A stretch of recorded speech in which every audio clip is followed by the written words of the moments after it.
We will revise the formal letters which we studied. हम एक बार फिर से उनको देखेंगे कि अब कैसे करते हैं, कैसे अप्रोच करते हैं फॉर्मल लेटर्स को। And we will also understand the band descriptors, जो कि हमने लास्ट टाइम भी किया था। एक बार दोबारा से रिविजिट करेंगे इनको, so that we are very much confident about it कि हमारी लेटर राइटिंग की असेसमेंट कैसे होने वाली है, इवैल्यूएशन कैसे होने वाली है। Second thing, we are going to study the structure of informal letters. Third thing, we are going to study the structure of semi-formal letters. First thing that you need to make sure, for an informal letter you can use informal language. अब informal language जो होती है कैसे use करते हैं? Hello students, welcome back to PW IELTS Prep. In our last lecture we studied basics of letter writing and the structuring of formal letters. Today we are going to learn how do we structure the semi-formal letters, how do we structure the informal letters, and we will revisit the things which we learnt in the past lecture. So let's just start. So topics to be covered today, we will revise basically, we will revise the formal letters which we studied. हम एक बार फिर से उनको देखेंगे कि अब कैसे करते हैं, कैसे अप्रोच करते हैं फॉर्मल लेटर्स को। And we will also understand the band descriptors, जो कि हमने लास्ट टाइम भी किया था। एक बार दोबारा से रिविजिट करेंगे इनको, so that we are very much confident about it कि हमारी लेटर राइटिंग की असेसमेंट कैसे होने वाली है, इवैल्यूएशन कैसे होने वाली है। Second thing, we are going to study the structure of informal letters. Third thing, we are going to study the structure of semi formal letters. So without wasting time, let's get started. So basics of letter writing. First of all, general writing task 1 में, on the contrary of academic writing task 1, you are supposed to write a letter. Academic training में आपके पास क्या रहता है, that you have to report writing. You have to attempt the report writing. आपको किसी एक picture को एक्सप्लेन करना होता है और वो इस तरह से एक्सप्लेन करना होता है that the examiner gets a view कि अगर आपके पास पिक्चर नहीं भी है, एग्जामिनर के पास पिक्चर नहीं भी है, तो आपका राइटिंग जो है वो उसको समझ आ जाए, right. So in general task 1 you will be given a situation, a letter sort of, और आपको उस चीज़ को अच्छे से लिखना है। राइटिंग टास्क 1 में एकेडमिक ट्रेनिंग में क्या होता है, that you are suppose to write 150 words, same as here as well. यहाँ पे भी आपको वही चीज़ करनी है, आपको कम से कम भी नहीं तो 150 वर्ड्स में अपने टास्क 1 को लिखना है। If you are not writing in 150 words, you will definitely be penalized. So make sure कि आपका राइटिंग जो है, लेटर राइटिंग जो है वो कम से कम 150 वर्ड्स का हो। आपकी लेटर राइटिंग जो है वो 3 तरह की हो सकती है, and you have to make sure कि आपको करेक्ट स्टाइल में लिखना है, उसको करेक्ट लैंग्वेज में लिखना है। Because if you do not follow the correct style, if you do not follow the correct language, आपका डेफिनेटली स्कोर डिडक्ट होने वाला है in task achievement, right. So we need to make sure कि उसको कोई स्कोप नहीं देना है रीडर को कि आपका जो राइटिंग में से स्कोर जो है वो कम कर सके। उसके लिए हमें क्या करना पड़ेगा, we will have to understand whether the writing is informal, semi formal और फॉर्मल। मैंने कल भी बताया था, मैंने लास्ट टाइम भी बताया था, फॉर्मल लेटर राइटिंग कौन सी होती है, when you do not know the person but person knows you. Is it? Rectify if I am wrong. You do not know the person, but person knows you. Is it formal? It is exactly the opposite. When you are writing to the person and he or she doesn't know you, right? आप उस इंसान को जानते हो, लेकिन वो इंसान जो है वो आपको नहीं जानता है। In case of semi-formal letter, you know the person, person also knows you, लेकिन आपका जो बॉन्डिंग है उस पर्सन के साथ वो इतना अच्छा नहीं है। Informal letter, you also know the person, person also knows you, लेकिन आपका जो बॉन्डिंग है वो बहुत ही अच्छा है। And what is the example of these letters, I would से it would be friends. Informal क्या होगा आपका, फ्रेंड्स हो गया। सेमी फॉर्मल क्या हो गया आपका, teachers. For example you are writing to a teacher, for example you are writing to your manager, you know the person, they also know you, but आपका जो बॉन्डिंग है उनके साथ वो अच्छा नहीं है। फॉर्मल राइटिंग का एग्जाम्पल क्या हो गया, basically you are writing to some authority, आप उस अथॉरिटी को जानते हो लेकिन वो अथॉरिटी जो है वो आपको नहीं जानती है, right. So your answer will be accessed based on first of all task achievement. Task achievement हमने क्या डिस्कस किया था? Task achievement is basically how to achieve the task. How do you achieve the task? आपने कितनी understanding के साथ task को समझा है और उस अंडरस्टैंडिंग के थ्रू आपने उसको कितना अच्छा ऑर्गेनाइज किया है, कितना अच्छा प्रेजेंट किया है रीडर के सामने। और इस पैरामीटर में क्या क्या चीज़ें चेक होने वाली हैं कि आपने सारे पार्ट्स ऑफ द क्वेश्चन को एड्रेस किया है या फिर नहीं किया है, और ऑल योर आइडियाज रेलिवेंट। आपसे कुछ पूछा गया है लेकिन आप कुछ और ही बता रहे हो, तो that is going to affect your task achievement. So make sure you understand the question carefully and answer according to the demand of the question. Second thing, coherence and cohesion. Coherence and cohesion is basically your linkage. अगर मैं layman language में बात करता हूँ तो coherence and cohesion में nothing is being evaluated than linkage. आपने जो भी इंफॉर्मेशन वहाँ पे दी है, जो भी आइडियाज वहाँ पे दिए हैं, how well they are connected, that is going to be checked in coherence and cohesion. Are they well organized? Are they clear? Are they well connected to each other? That is basically evaluated in your coherence and cohesion. Then is your lexical resource. Lexical resource is basically vocabulary, right? आपके store में, आपके दिमाग में कितनी vocabulary है और उस vocabulary को आपने कितने प्रिसीजन और कितनी रेंज के साथ यूज़ किया है, that is being evaluated in the lexical resource. Are you repeating the same words और are you copying the words which were given in the question? ये चीज़ तो आपको हमेशा मेक श्योर करनी है that you do not use the words which are use in the questions. अगर आप वही वर्ड्स को यूज़ करोगे तो it will affect your paraphrasing skills. अगर पैराफ्रेजिंग अच्छे से नहीं होगी तो डेफिनेटली वोकैबुलरी में से आपके मार्क्स जो हैं वो डिडक्ट हो जाएंगे. Last thing, grammatical range and accuracy. आपकी ग्रामर की कितनी रेंज है, कितनी हद है, और आपने जो ग्रामर लिखी है उसमें कितना करेक्टनेस है, that is evaluated in the grammatical range and accuracy. So आप क्या करते हो? आप बहुत सारी एरर करते हो या फिर आप कम एरर्स करते हो? जो भी आपने लिखा है वो सही लिखा है या फिर वो गलत लिखा है? और आपने जितना भी लिखा है उसकी रेंज क्या है? रेंज हम कैसे रिफ्लेक्ट करते हैं? Basically by using the variety in sentence structures. जितने भी सेंटेंस स्ट्रक्चर्स यू नो, जितने भी sentence structures you are familiar with, you should make sure that you use all of them, right?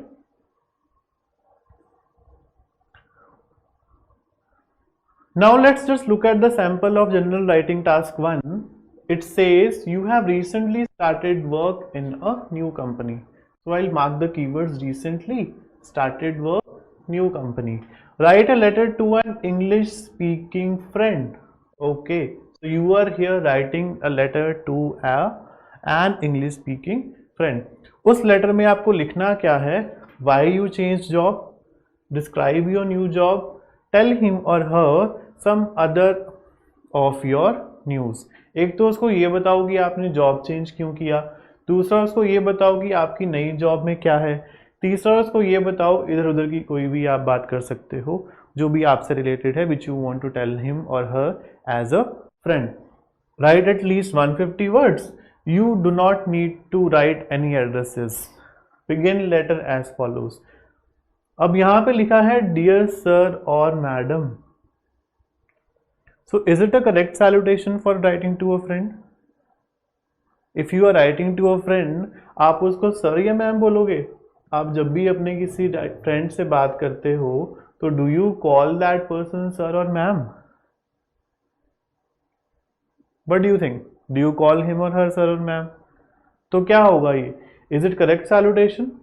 Not at all.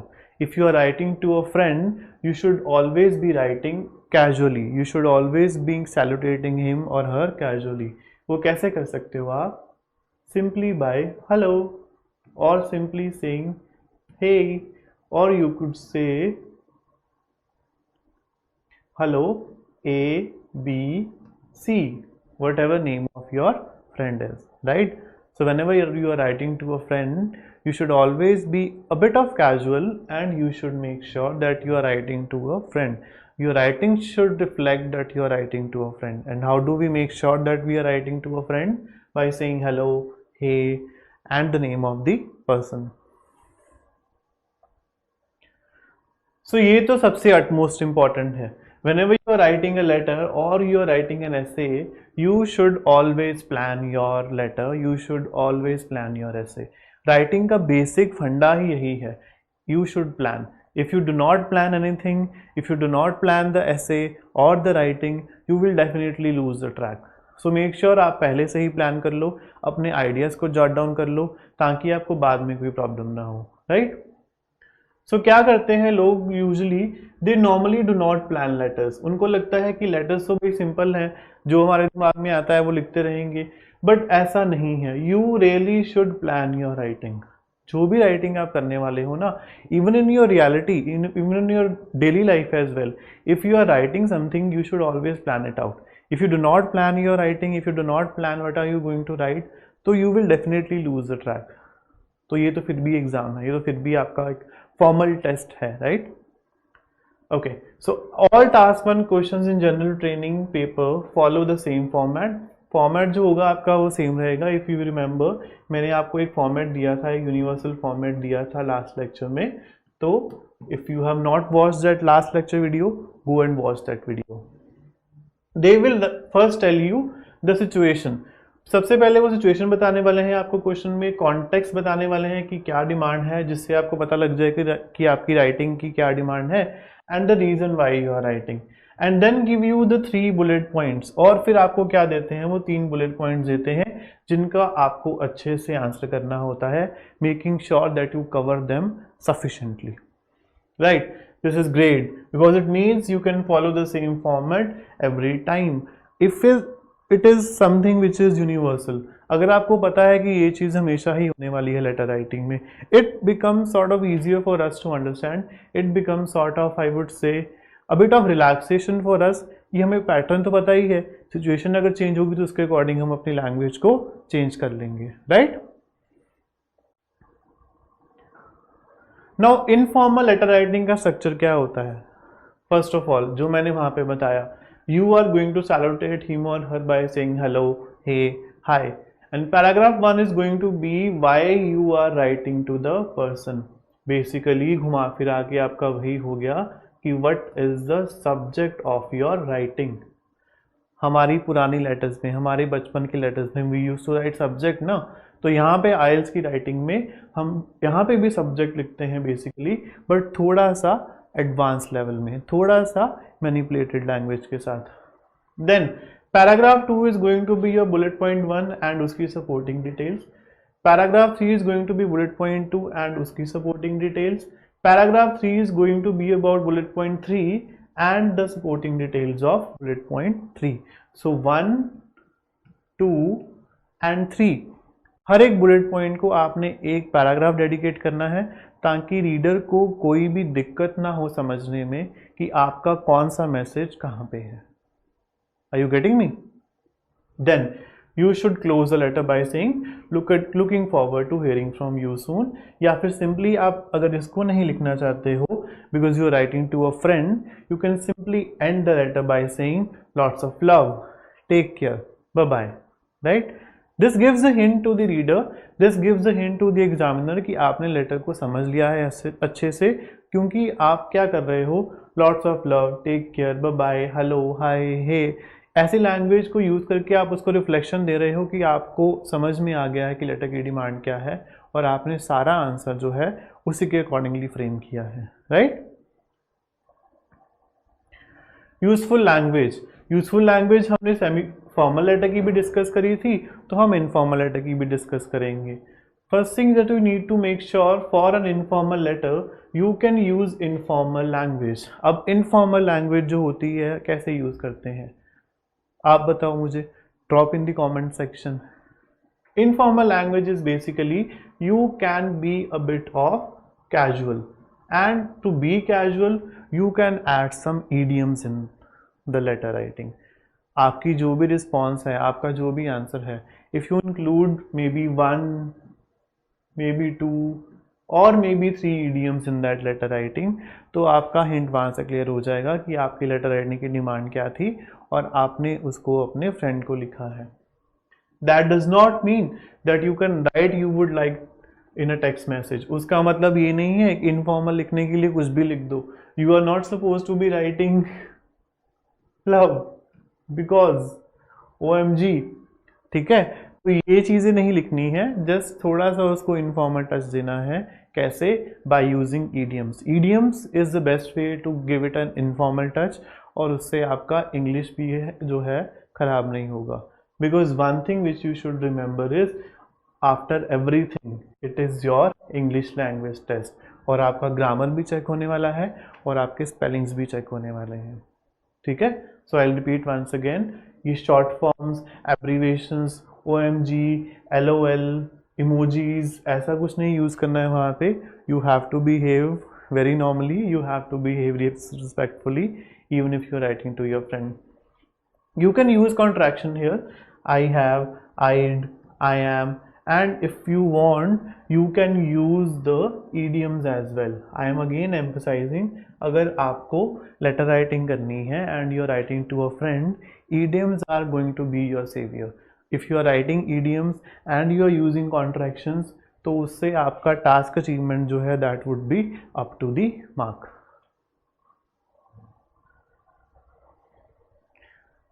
चलिए, here are some of the most useful and commonly included phrases with their usage depending upon the context. जिस भी context में, जिस भी situation में आपको letter writing की demand होगी, आप उस situation को यूज करके ये चीजें लिख सकते हो। If you are stating the purpose, I would recommend that you take a screenshot here because if you have these phrases handy with you, आप इनको learn कर सकते हो और आप इनको every letter according to the context fit कर सकते हो। If you are stating a purpose, I am just writing to let you know that whatever your purpose is, I am writing to tell you about something which you want to tell.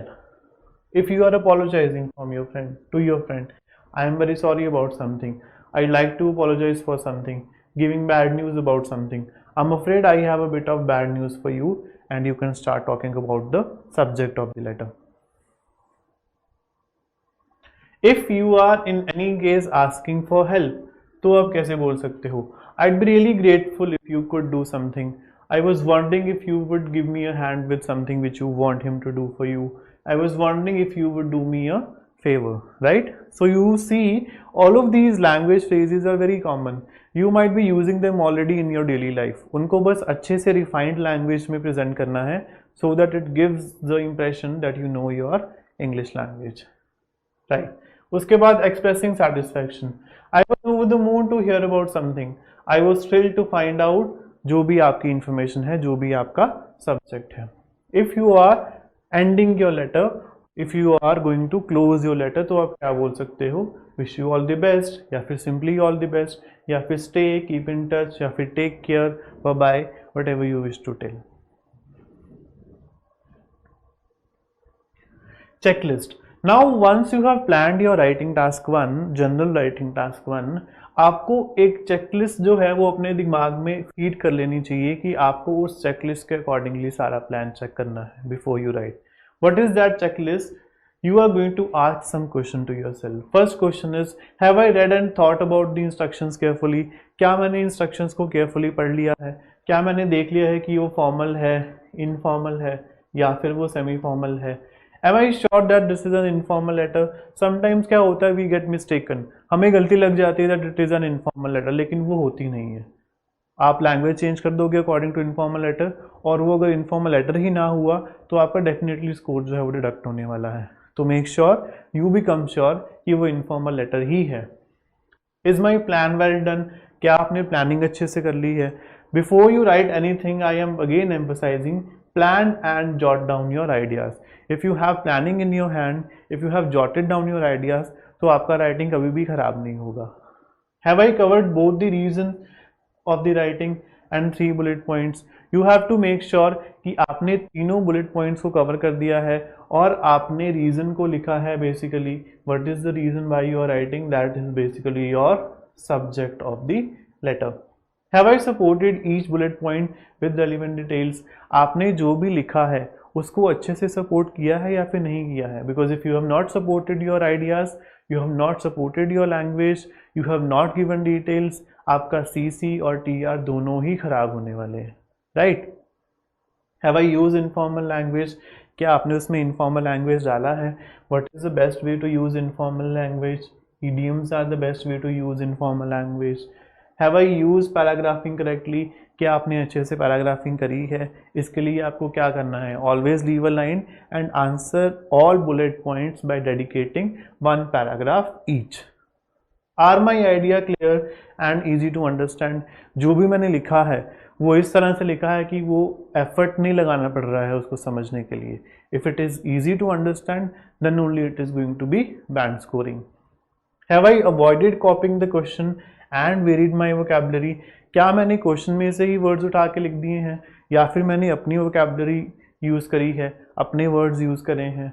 Have I checked my letter for grammar and spelling mistake? क्या मैंने उसको proof reading दी है just to make sure कि मैंने जो भी content उसमें डाला है that content is up to the mark, right? So once you have written your letter, go through your letter, proofread your letter and make a checklist and check the checklist कि आपने कौन कौन सी चीज़ें use करी हैं और कौन कौन सी चीज़ें जो हैं वो कवर करी हैं। Topics of informal letter can be simply like this. You have recently started work in a new company and you are writing to an English speaking friend, जो भी आपके bullet points हैं। Another example, a friend of yours is going to a holiday soon and has asked you to recommend a destination. आपने उसको letter में लिखना है, क्या लिखना है वो सारा आपके क्वेश्चन में थ्रू बुलेट पॉइंट्स कवर किया जाएगा and you have to make sure that you answer the bullet point correctly and sufficiently. Another topic, you're going on holiday next week and you need to ask your friend to watch your dog while you are away. Write a letter to your friend and ask these questions. Your friend from overseas is coming to visit you next month. Write a letter to your friend. In your letter, say these things. ठीक है? You have 4 examples with you now. 4 examples are more than enough. आपको इनमें से at least 2 examples जो हैं वो लिख के ट्राई करनी चाहिए and you should thoroughly understand कि आपका letter writing, informal letter writing का फ्रेमिंग कैसे रहता है। जो भी आपको लेटर हमने दिया था, जो भी प्रैक्टिस एक्सरसाइज भी डिस्कस, उसका सैंपल कैसे हो सकता है? हे सारा, उसने कैसे सैल्यूटेट किया है? हे यूज करके एंड नेम यूज करके। Then I'm so happy you are coming to visit me next month and wanted to give you some important details. Before you come, make sure you have the correct visa with you and you will have problems at the airport. Do not forget to pack some general medicines as it is hard to get those here. These are the only specific things you'll really need aside from the things you normally pack. तो उसने क्या किया है? Bullet point 1 को address किया है। Second, bullet point 2 का address. Third, bullet point 3 का address. And then he has close the letter, I look forward to seeing from you, Tom. आप इसको और कैसे एंड कर सकते थे? You could simply say take care, और you could simply say see you soon, और you could simply say all the best, right? So these are some of the closing statements that you can use when it comes to your informal letter. So you see how the response has been fully developed. This is your opening statement, this is a bullet point 1, bullet point 2, bullet point 3 and your closing statement. ठीक है? This is the ideal structure of a letter और आपका letter writing जो है इस चीज़ को, इस format को फॉलो करना चाहिए। Now we are very much clear about the structure of formal letters and informal letters. Now question arises, what would be the difference when it is semi formal letters? Now let's understand that difference. If it is your informal letter, हमने क्या देखा था? Greeting कैसे करनी है? Hello mom से, hi mom से, या फिर किसी भी और तरीके से। ओपनिंग कैसे करनी है लेटर की? Thanks for the parcel, it just arrived. आपने अपनी मदर के लिए लिखना है, बेसिकली मदर को लिखना है। आप किसी पार्सल के लिए लिख रहे हो तो you could simply say it just arrived. Closing statement कैसे क्लोज करना है उस चीज़ को? I can't wait to see you next week, how ended, lots of love, और सिंपली ऑल द बेस्ट, और सिंपली see you soon. ठीक है. In case of formal letters, dear sir or ma'am, because we do not know the person, I am writing in response to your advertisement. जो भी आपका वे है लिखने का, जो भी आपका रीज़न है लिखने का, उसको आपने एक फॉर्मल वे में कन्वे करना है. I look forward to your reply. I am expecting that you will reply me soon. Yours faithfully. एक चीज़ यहाँ पे I am giving you a tip because it is a formal letter. I think मैंने ये पहले भी discuss किया था. If it is formal letter तो आपकी एंडिंग कैसे होनी चाहिए? Yours faithfully. फॉर्मल का एफ और फेथफुली का F. If it is a semi formal letter तो आपकी एंडिंग कैसे होनी चाहिए? सिंसियरली. सेमी फॉर्मल में एस है, सिंसियरली में भी एस है. ये चीज़ दिमाग में रख लो, आपकी कभी भी गलती नहीं होगी when it comes to ending the formal and semi formal letter. And semi formal letter की स्टार्टिंग कैसे करनी है? बजाय कि डियर सर और मैम के, you can simply write dear John because that person knows you. Although आपका bonding नहीं है उनके साथ इतना अच्छा, बट पर्सन तो जानता ही है आपको. अगर पर्सन जानता है तो you can refer the person by his और her name. Then I am afraid I will not be able to join the meeting tomorrow. This might be the reason that you are writing to the person. तो आपने उसको बहुत ही अच्छी सी language में लिखना है, formal language में ही लिखना है, that I am afraid I will not be able to join the meeting tomorrow. Then I am looking forward to getting back to the work. मैं जल्दी से जल्दी काम पे वापस आना चाहता हूँ, मैं जल्दी से जल्दी काम पे लौटना चाहता हूँ. Right. So now if you have understood, this is your informal letter का structure, this is your semi formal letter का structure, this is your formal letter का structure. I would recommend you that you take a screenshot of this side of this basically, ताकि आपको clarity रहे, आपके notes जो हैं आपके पास handy रहें और आपको कहीं भी दिक्कत ना हो. You can refer to these notes whenever you face any difficulties in your framing, structuring of the letter writing. With this, I think we are done, and till then, जब तक हम अगली बार मिलते हैं उसके लिए bye, take care and keep learning.